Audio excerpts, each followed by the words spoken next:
د زابل ولایت یو اوسیدونکی د زاویه نیوز د هغه خبر په اړه چې د نوموړي د کور په اړه نشر کړی و وضاحت ورکوي. بسم الله الرحمن الرحیم. زما نوم عبدالنصیر د عبدالمجید زوی د زابل ولایت اوسیدونکی. دغه زاویه نیوز کومې ویډیوګانې پورته کوي د 2 کلو له مخه چې زما سره دا موضوع پیښه شوې یا زما سره دا جنجال شوی، دا جنجال خو حل شوی دی. دا زاویه نیوز اوس څه کوي چې دا ویډیوګانې پورته کوي او ماته مشکلاتونه جوړوي.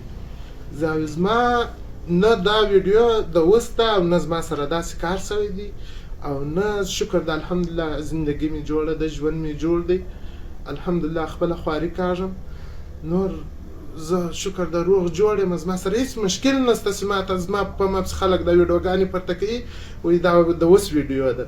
دا نه د اوس ویډیو ده، دا د 2 کلو له مخه ویډیو ده. زه شکر د الحمدلله دا د تی ما وینئ چې یعنې روغ جوړ یم، نه کوم مشکل راته جوړ شوی دی، نه کوم مرض زما سره اوس تر هغه ډېر ښه کوي، ډېر ښه کوي چې د چا سره نه دي کړي زما سره ښه کوي.